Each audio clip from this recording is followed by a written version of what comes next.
ಎಲ್ರಿಗೂ ನಮಸ್ಕಾರ. ಎಲ್ಲರೂ ಹೇಗಿದ್ದೀರಾ? ಎಲ್ಲರೂ ಚೆನ್ನಾಗಿದ್ದೀರಾ ಅಂದ್ಕೊಂಡಿದ್ದೀನಿ. So welcome back to my YouTube channel. So ನನ್ನ ಡೈಲಿ ವ್ಲಾಗಲ್ಲಿ ನಾನು ಮೊದಲೇ ಹೇಳ್ದಂಗೆ ಎವ್ರಿಡೇ ಒಂದೊಂದು ರೆಸಿಪಿಗಳನ್ನ ಶೇರ್ ಮಾಡ್ತಾನೇ ಇದ್ದೀನಿ. ಸೊ ತುಂಬ ಜನಕ್ಕೆ ಇಷ್ಟ ಆಗ್ತಾ ಇದೆ. ಸೊ ಇವತ್ತು ಬಂದುಬಿಟ್ಟು ಮಕ್ಕಳಿಗೆ ಸಿಕ್ಕಾಪಟ್ಟೆ ಇಷ್ಟ ಆಗುವಂತಹ ಈ ವೆಜಿಟೇಬಲ್ ಕಟ್ಲೆಟ್ನ ಯಾವ ರೀತಿಯಾಗಿ ಮಾಡೋದು ಅಂತ ನಾನು ನಿಮಗೆ ತುಂಬ ಈಸಿಯಾಗಿ ತೋರಿಸ್ಕೊಡ್ತೀನಿ. ನೀವು ಅಂದ್ಕೊಳ್ಬೋದು ಅದನ್ನ ನೋಡಿದ ತಕ್ಷಣ ಸಿಕ್ಕಾಪಟ್ಟೆ ಕಷ್ಟಪ್ಪ ಇದು ಮನೆಯಲ್ಲೆಲ್ಲ ಮಾಡ್ಕೊಳಕ್ಕಾಗಲ್ಲ ಅಂತ ನೀವು ಗೆಸ್ ಮಾಡ್ಬೋದು. ಬಟ್ ಆದರೆ ಅದು ಆ ರೀತಿ ಇಲ್ಲ, ಸಿಕ್ಕಾಪಟ್ಟೆ ಈಸಿ ಇದೆ. ನೋಡಿ, ನಾನಿಲ್ಲಿ ಮೊದಲಿಗೆ ನೀವು ಎಷ್ಟು ಮಾಡ್ತೀರಾ ಅಷ್ಟು ನೀವು ಪೊಟ್ಯಾಟೋನ ತೊಗೋಬೇಕಾಗತ್ತೆ. ವೆಜಿಟೇಬಲ್ಸ್ನ ಸ್ವಲ್ಪ ಜಾಸ್ತಿ ತೊಗೊಳ್ಳಿ.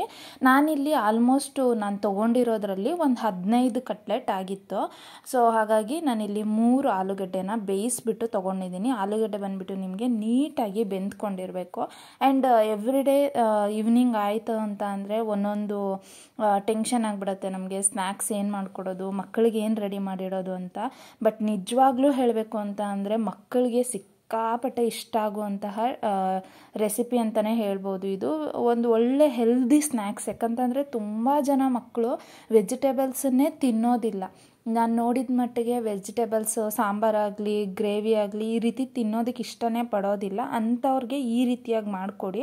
ತುಂಬ ಹೆಲ್ದಿಯಾಗಿರೋವಂತಹ ವೆಜಿಟೇಬಲ್ಸ್ನ ಹಾಕಿ, ಆವಾಗ ಮಕ್ಕಳಿಗೆ ಹೇಗೋ ಇಂಡೈರೆಕ್ಟಾಗಿ ನಾವು ತಿನ್ನಿಸಿದ್ವಿ ಅನ್ನೋ ಒಂದು ಖುಷಿ ಇರುತ್ತೆ, ಸಮಾಧಾನವೂ ಇರುತ್ತೆ.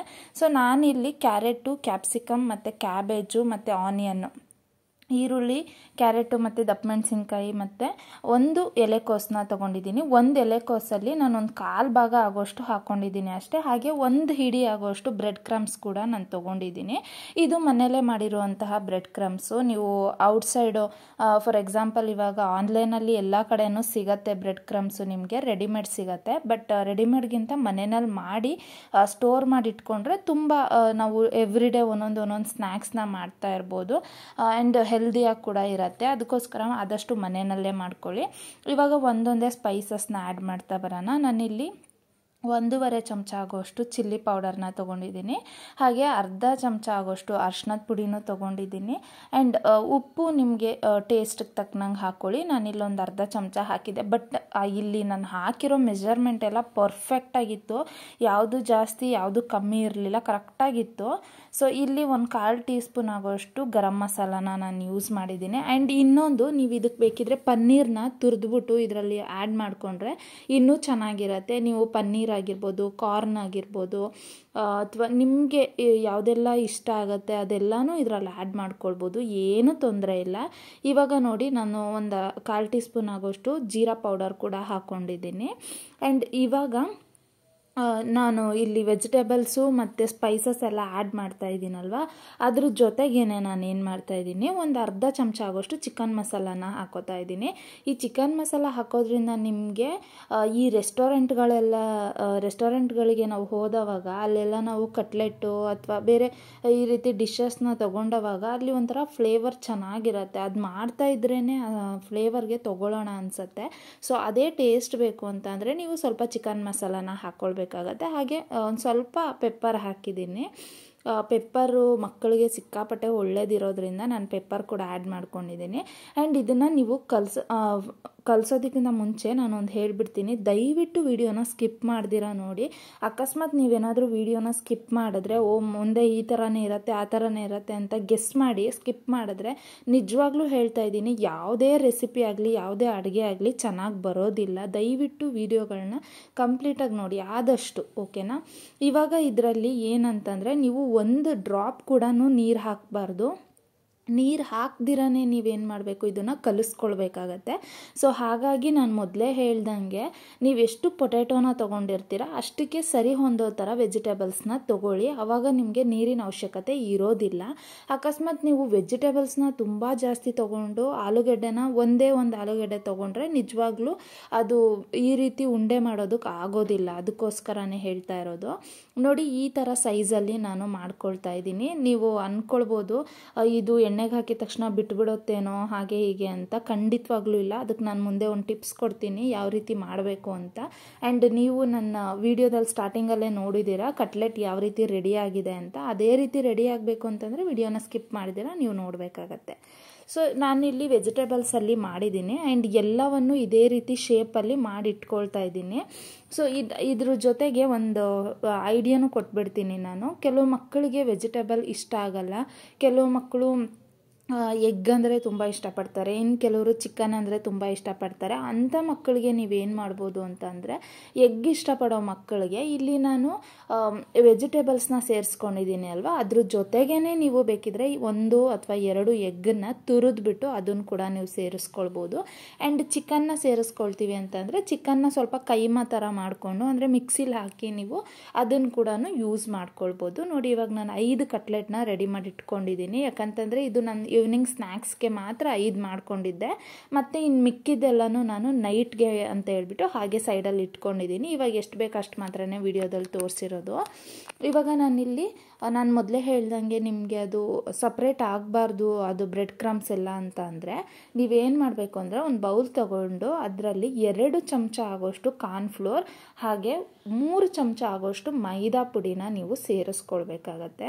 ಇದು ನಿಮಗೆ ಕೋಟಿಂಗ್ ಥರ, ಅಂದರೆ ನೀವು ಇದನ್ನು ಹಾಕಿದ್ರೆ ಮಾತ್ರನೇ ನಿಮಗೆ ಕಟ್ಲೆಟ್ಟು ಅದೇನು ಬ್ರೆಡ್ ಕ್ರಮ್ಸ್ ಹಾಕಿರ್ತೀವಲ್ವ ಅದು ಸಪ್ರೇಟ್ ಆಗಲ್ಲ. ಇಲ್ಲ ಅಂತ ಅಂದರೆ ಖಂಡಿತವಾಗ್ಲೂ ಅದು ಸಪ್ರೇಟ್ ಆಗಿಬಿಡತ್ತೆ. ಅದಕ್ಕೋಸ್ಕರನೇ ಹೇಳ್ತಾ ಇರೋದು. ಆ್ಯಂಡ್ ಇದರಲ್ಲಿ ಸ್ವಲ್ಪ ಟೇಸ್ಟ್ಗೆ 1/4 ಟೀ ಸ್ಪೂನ್ ಆಗೋಷ್ಟು ಉಪ್ಪನ್ನ ಸೇರಿಸ್ಕೊಳ್ಳಿ.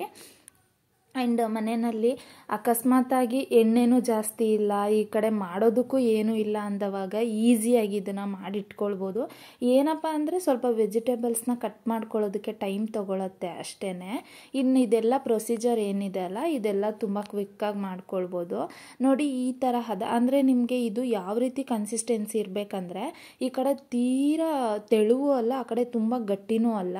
ಸ್ವಲ್ಪ ಅದು ಇವಾಗ ನಾವು ಗಟ್ಟಿ ಹಾಲೆಲ್ಲ ತೊಗೊಂಡ್ರೆ ಯಾವ ರೀತಿ ಇರುತ್ತಲ್ವ, ನೋಡಿ ಆ ಪ್ಲೇಟಲ್ಲಿ ಅದು ಅಂದರೆ ಅದು ಗೊತ್ತಾಗಬೇಕು ತಿಕ್ಕಾಗಿದೆ ಅನ್ನೋದು ನಿಮಗೆ ಗೊತ್ತಾಗತ್ತೆ. ಆ ರೀತಿ ಇದ್ದರೆ ಸಾಕು.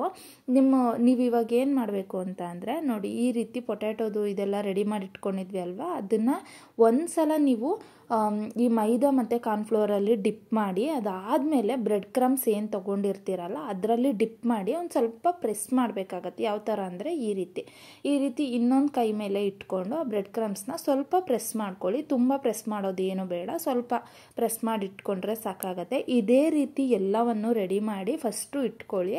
ನೀವು ರೆಡಿ ಮಾಡೋ ಟೈಮಲ್ಲೇ ಒಂದು ಪ್ಯಾನಲ್ಲಿ ಒಂದು ಸ್ವಲ್ಪ ಅಂದರೆ ಕಟ್ಲೆಟು ಬೇಯೋ ಅಷ್ಟು, ಅಂದರೆ ನೀವು ಇವಾಗ ಬಜ್ಜಿ ಬೋಂಡಾಗೆಲ್ಲನೂ ಯೂಸ್ ಮಾಡ್ತೀರಲ್ವ ಎಣ್ಣೆ, ಆ ರೀತಿ ದಯವಿಟ್ಟು ಹಾಕಕ್ಕೆ ಹೋಗಬೇಡಿ. ಆ್ಯಂಡ್ ದಯವಿಟ್ಟು ಗುಂಡಿ ಇರುವಂತಹ ಬಾಣಲೆಗಳಾಗಿರ್ಬೋದು, ಗುಂಡಿ ಇರುವಂತಹ ಅಂದರೆ ಒಂದು ಸ್ವಲ್ಪ ಈ ಕಡಾಯಿ ಎಲ್ಲ ಬರುತ್ತಲ್ವ ಆ ರೀತಿ ಪಾತ್ರೆನಲ್ಲಿ ಮಾಡೋಕ್ಕೆ ಹೋಗಬೇಡಿ. ನೀವು ಒಂದು ಇದ್ದರೆ ನಾನ್ ಸ್ಟಿಕ್ ಪಾತ್ರೆನ ಯೂಸ್ ಮಾಡಿ, ಇಲ್ಲ ಅಂತ ಅಂದರೆ ನಿಮ್ಮ ಹತ್ರ ದೋಸೆ ಕಾವಲಿ ಇರುತ್ತಲ್ವ ಅದನ್ನು ಯೂಸ್ ಮಾಡಿದ್ರೆ ಸಾಕು. ಸೊ ದೋಸೆ ಕಾವಲಿಗೆ ನೀವು ದೋಸೆಗೆಲ್ಲ ಅಂದರೆ ಇವಾಗ ಲೈಕ್ ಏನಾದರೂ ಬಿಸಿ ಮಾಡಬೇಕಾದ್ರೆ ಎಷ್ಟು ಆಯಿಲ್ನ ಯೂಸ್ ಮಾಡ್ತೀರಲ್ವ ಅಷ್ಟು ಹಾಕ್ಕೊಂಡ್ರೆ ಸಾಕಾಗತ್ತೆ. ಅಂದರೆ ಒಂದು 5ರಿಂದ 6 ಚಮಚ ಆಗೋಷ್ಟು ಎಣ್ಣೆನ ಹಾಕ್ಕೊಂಡ್ರೆ ಸಾಕಾಗತ್ತೆ. ಇದಕ್ಕೇನಾದರೂ ನೀವು ಜಾಸ್ತಿ ಇದು ಮುಳುಗೋ ಅಷ್ಟೇನಾದರೂ ನೀವು ಎಣ್ಣೆ ಹಾಕಿಬಿಟ್ರೆ ಫುಲ್ಲು ಕಂಪ್ಲೀಟಾಗಿ ಬಿಟ್ಟೋಗ್ಬಿಡತ್ತೆ. ಸೊ ಅದಕ್ಕೋಸ್ಕರ ನಾನು ಹೇಳ್ತಾ ಇರೋದು ದಯವಿಟ್ಟು ಎಣ್ಣೆನ ಜಾಸ್ತಿ ಮಾಡಿ ಹಾಕೋಕ್ಕೆ ಹೋಗಬೇಡಿ. ಸ್ವಲ್ಪ ಈ ಟೈಮಲ್ಲಿ ಎಣ್ಣೆನ ನಾನು ಕಾಯೋದಕ್ಕೆ ಇಟ್ಕೊಂಡಿದ್ದೆ. ಇವಾಗ 5 ಕೂಡ ರೆಡಿ ಮಾಡಿ ಇಟ್ಕೊಂಡಿದ್ದೀನಿ. ನೋಡಿ ಎಣ್ಣೆ ಎಷ್ಟು ಹಾಕಿದ್ದೀನಿ ನೋಡಿ, ಒಂದು 5ರಿಂದ 6 ಚಮಚ ಆಗೋಷ್ಟು ಹಾಕ್ಕೊಂಡ್ರೆ ಸಾಕಾಗತ್ತೆ. ಇಲ್ಲಿ ನಾನು ನಾನ್ ಸ್ಟಿಕ್ ಇರೋವಂತಹ ಪಾತ್ರೆ ತೊಗೊಂಡಿದ್ದೀನಿ, ಸ್ವಲ್ಪ ಹಳೆ ಪಾತ್ರೆನೇ ತೊಗೊಂಡಿದ್ದೀನಿ. ಸೊ ಇವಾಗ ನಾನು 1 ಬೈ 1 ಇದನ್ನು ಇಡ್ತಾ ಬರ್ತೀನಿ. ಇದಕ್ಕೆ ಮುಚ್ಚೋ ಅವಶ್ಯಕತೆ ಏನೂ ಇಲ್ಲ. ಏನಾದರೂ ಪ್ಲೇಟ್ ಮುಚ್ಚೋದು ಅದು ಎಲ್ಲ ಏನೂ ಬೇಡ. ಇದನ್ನು ಜಸ್ಟ್ ನೀವು ಒಂದು 5 ಮಿನಿಟ್ಸ್ ಚೆನ್ನಾಗಿ ಬೇಯಿಸ್ಕೊಂಡ್ರೆ ಸಾಕಾಗತ್ತೆ. ಫಸ್ಟು 1-2 ಮಿನಿಟ್ಸ್ ಲೋ ಫ್ಲೇಮಲ್ಲಿ ಬೇಯಿಸ್ಕೊಳ್ಳಿ. ಅದಾದಮೇಲೆ ಸ್ವಲ್ಪ ಹೈ ಫ್ಲೇಮಲ್ಲಿ ಇದನ್ನು ನೀಟಾಗಿ ಕುಕ್ ಮಾಡ್ಕೋಬೇಕಾಗತ್ತೆ. ನೀವು ಫ್ರೈ ಆಗಬೇಕು. ಆ್ಯಂಡ್ ಇದು ಸಿಕ್ಕಾಪಟ್ಟೆ ಕ್ರಿಸ್ಪಿಯಾಗಿರುತ್ತೆ. ತಿಂತಾ ಇದ್ರಂತೂ ನಿಮಗೆ ಈ KFC ಚಿಕನ್ ಎಲ್ಲ ತಿನ್ನಬೇಕಾದ್ರೆ ಯಾವ ರೀತಿ ಫೀಲ್ ಕೊಡುತ್ತಲ್ವ ಸೇಮ್ ಅದೇ ರೀತಿನೇ ಇರುತ್ತೆ. ಸಿಕ್ಕಾಪಟ್ಟೆ ಕ್ರಿಸ್ಪಿಯಾಗಿರುತ್ತೆ, ತುಂಬಾ ಚೆನ್ನಾಗಿರುತ್ತೆ. ಆ್ಯಂಡ್ ಟೇಸ್ಟ್ ಕೂಡ ಅಷ್ಟೇ ಸಿಕ್ಕಾಪಟ್ಟೆ ಚೆನ್ನಾಗಿರುತ್ತೆ. ಸೊ ಈ ಬಜ್ಜಿ ಬೋಂಡ ಇದೆಲ್ಲ ತಿಂದು ಬೋರ್ ಆಗಿದ್ರೆ ದಯವಿಟ್ಟು ಈ ರೀತಿ ಟ್ರೈ ಮಾಡಿ. ಮತ್ತು ಇನ್ನೂ ಒಂದು ಹೆಲ್ದಿ ಟಿಪ್ಸ್ ಏನಂತ ಅಂದರೆ ಈ ಸಿಹಿ ಗೆಣಸು ಬರುತ್ತೆ, ಗೊತ್ತಿರ್ಬೋದು, ತುಂಬ ಜನಕ್ಕೆ ಗೊತ್ತಿರುತ್ತೆ ಸಿಹಿ ಗೆಣಸು. ಅದರಲ್ಲಿ ಕೂಡ ಕಟ್ಲೆಟ್ ಮಾಡ್ಬೋದು. ಸೇಮ್ ನಾನು ಇವಾಗ ಯಾವ ರೀತಿಯಾಗಿ ತೋರಿಸ್ಕೊಟ್ಟಿದ್ದೀನಿ ಅಲ್ವಾ, ಅದೇ ರೀತಿಯೇ ನೀವು ಪೊಟ್ಯಾಟೊ ಬದಲಾಗಿ ಸಿಹಿ ಗೆಣಸು ಕೂಡ ಸೇರಿಸ್ಕೊಳ್ಬೋದು. ನಿಮ್ಗೆ ಯಾವ್ದು ಇಷ್ಟ ಇದೆ ಅದೆಲ್ಲ ಸೇರಿಸ್ಕೊಳ್ಬೋದು, ಅದರಲ್ಲಿ ಏನೂ ಇಲ್ಲ. ಕೆಲವ್ರಿಗೆ ಸಿಹಿ ಕುಂಬಳಕಾಯಿ ಅಂದರೆ ತುಂಬಾ ಇಷ್ಟ ಇರುತ್ತೆ. ಅಂಥವ್ರು ಕೂಡ ಸಿಹಿ ಕುಂಬಳಕಾಯಿನ ಸ್ವಲ್ಪ ಬೇಯಿಸ್ಕೊಂಡು ಪೊಟ್ಯಾಟೊ ಬದಲಾಗಿ ಅದನ್ನೆಲ್ಲ ಸೇರಿಸ್ಕೊಳ್ಬೋದು. ಅಂದರೆ ಪೊಟ್ಯಾಟೊ ಥರ ಕನ್ಸಿಸ್ಟೆನ್ಸಿ ಯಾವುದಿರುತ್ತಲ್ವ, ಇವಾಗ ಸಿಹಿ ಗೆಣಸಾಗಿರ್ಬೋದು, ಇಲ್ಲ ಅಂತ ಅಂದರೆ ಸಿಹಿ ಕುಂಬಳಕಾಯಿ ಆಗಿರ್ಬೋದು, ಇದೆಲ್ಲವನ್ನು ನೀವು ಸೇರಿಸ್ಕೊಳ್ಬೋದು, ಏನೂ ತೊಂದರೆ ಇಲ್ಲ. ಮಕ್ಕಳಿಗೆ ಆದಷ್ಟು ಈ ರೀತಿ ಹೆಲ್ದಿಯಾಗಿರೋವಂಥದ್ದನ್ನ ಮಾಡಿಕೊಡಿ.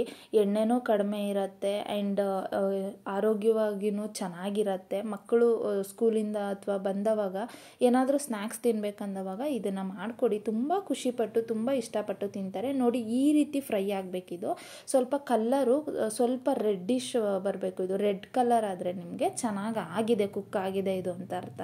ಎಲ್ಲ ನಾವು ಹಸಿ ಹಾಕಿರೋದ್ರಿಂದ, ಪೊಟ್ಯಾಟೊ ಒಂದೇ ಬೇಯಿಸ್ಕೊಂಡಿರೋದ್ರಿಂದ ನೀವು ಅಂದ್ಕೊಳ್ಬೋದು ಒಳಗಡೆ ಬೆಂದಿರುತ್ತಾ ಅಂತ. ಖಂಡಿತವಾಗ್ಲೂ ಬೆಂದಿರುತ್ತೆ. ಇದನ್ನು ನಾನು ಇವಾಗ ಸ್ವಲ್ಪ ಆರಿದ್ಮೇಲೆ ತೋರಿಸ್ತೀನಿ ನಿಮಗೆ ಯಾವ ರೀತಿಯಾಗಿ ಬಂದಿದೆ ಅಂತ. ಸ್ವಲ್ಪನೂ ಮೆತ್ತಗಿರಲ್ಲ, ತುಂಬ ಕ್ರಿಸ್ಪಿಯಾಗಿರುತ್ತೆ. ಮನೆಯಲ್ಲೇ ನಾನು ಬ್ರೆಡ್ ಕ್ರಮ್ಸ್ನ ಯಾವ ರೀತಿಯಾಗಿ ಮಾಡೋದು ಅಂತ ನೆಕ್ಸ್ಟ್ ವಿಡಿಯೋದಲ್ಲಿ ಬೇಕಿದ್ರೆ ತೋರಿಸ್ಕೊಡ್ತೀನಿ. ಅದೇ ರೀತಿಯಾಗಿ ಮಾಡ್ಕೊಳ್ಳಿ, ಆವಾಗ ಬ್ರೆಡ್ ಕ್ರಮ್ಸ್ನ ತರಿಸೋ ಅಂಥ ಅವಶ್ಯಕತೆನೇ ಇರೋದಿಲ್ಲ, ಅಷ್ಟು ಚೆನ್ನಾಗಿರುತ್ತೆ ಇದು. ಸೊ ಮನೆಯಲ್ಲಿ ನೀವು ಟ್ರೈ ಮಾಡಿ ಇದು ಹೇಗಿತ್ತು ಅಂತ. ನಾನು ನೋಡಿ 1 by 1 ಇಡ್ತಾ ಇದ್ದೀನಿ, ತುಂಬ ಕ್ರಿಸ್ಪಿಯಾಗಿರುತ್ತೆ. ಮನೇಲಿ ನೀವು ಟ್ರೈ ಮಾಡಿ ಹೇಗೆ ಬಂತು ಅಂತ ನನಗೆ ಕಾಮೆಂಟಲ್ಲಿ ತಿಳಿಸಿ. ವಿಡಿಯೋ ಇಷ್ಟ ಆಗಿದ್ರೆ ಒಂದು ಲೈಕ್ ಮಾಡಿ, ಸಬ್ಸ್ಕ್ರೈಬ್ ಮಾಡಿಕೊಡಿ. ಸಿಗೋಣ ಮುಂದಿನ ವಿಡಿಯೋದಲ್ಲಿ.